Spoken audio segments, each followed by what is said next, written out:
Wow, stories.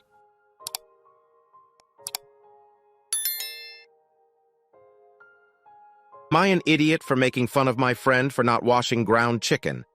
I, 25 male, have a friend, 25 female, whom I often cook with. Nothing romantic or even sexual between us. We just like to get together every once in a while. One thing we do is a food prep once a month. And every single time I use chicken or a roast, she insists on washing the meat. I have tried on multiple occasions to explain to her that meat doesn't need to be washed before you cook it. She refuses to listen, and she refuses to eat the food we make unless I wash the meat. We got together this morning for our food prep day. She brought a big package of ground chicken. I had chicken thighs and pork chops. As usual, she insisted that I wash the meat. I asked her if she wanted to use the sink to wash her ground chicken before we used it. She said I was being ridiculous because ground meat doesn't need to be washed because the meat gets washed before they grind it. I said she was being silly because that made no sense. I pulled up a YouTube video of ground chicken being made. Nope, the meat never got washed. She said that it was just one video, so I asked her to find one where they washed the meat. She couldn't.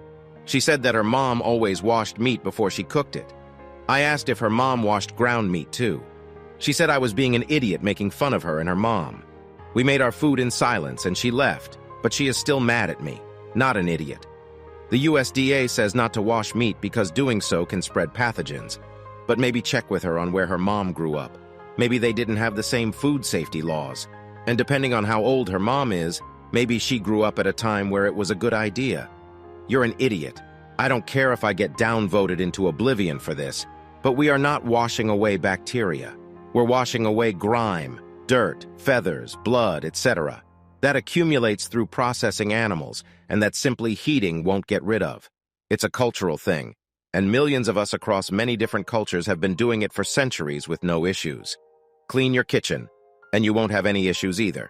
Do you know anyone who washes their meat? Let me know in the comments.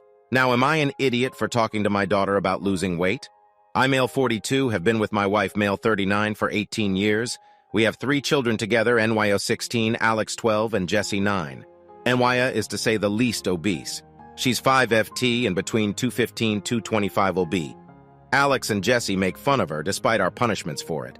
Kids at school make fun of her. We have brought this up to the school, but they do nothing. We have actually requested her to an alternative gym class because the girls in the locker rooms would take pictures or gang up on her. My wife and I are healthy people, and I go to the gym several times a week. We make healthy dinners and try to buy healthy snacks, but Naya needs more than that. I love my daughter. I think she is beautiful no matter what, but I worry for her health. She called me crying the other day, begging me to pick her up early from school. She told her friend she had a crush on this guy, and today he asked her out. She said yes, and then all his friends came out laughing, and it was just a prank, and they made pig noises at her. I felt terrible and was so furious. I picked her up, and on the way home I was trying to make her feel better, and I suggested maybe we should work on some weight loss. I offered to take her to the gym with me after school, and that we could run together in the mornings before school. That it could be a safe place and we could work on it together. I really didn't mean anything mean about it. I was just trying to be helpful.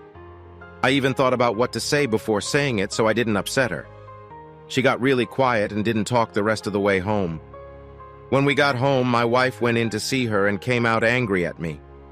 She accused me of fat-shaming our daughter and that Naya was in there crying.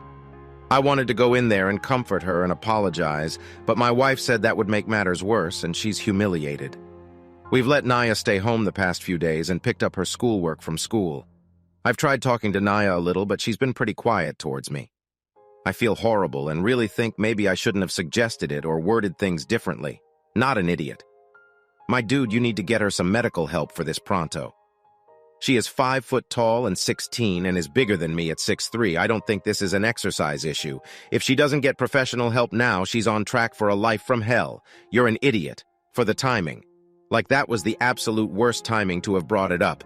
I do think the desire to work with her is right because she is a minor who is at risk or already at the point of health issues with her weight being what it is. But JC, why would you bring it up right after she'd been humiliated by the boy she was into? Is he hurting his daughter by telling the truth? Let me know in the comments. Now, am I an idiot for not wanting officially to adopt my daughter? This is long and messy. In high school, I had 2 best friends. Mark would be 32 and May 32F. I, male 30, got kicked out of the house when I turned 16. Mark's family took me in and became like my adopted parents. I'm 2 years younger. Mark and May started dating when they were juniors in HS. After they graduated, Mark joined the military. During his first leave, May became pregnant. Shortly after his return to service, Mark passed away. We were devastated. She at the time was staying with Mark's parents, and I was still living there. I took her to all of her appointments, helped her through her pregnancy. They put Mark's name on the birth certificate. By this time, I had graduated early and was looking to go to local college. I became busy with school, but helped anytime I could.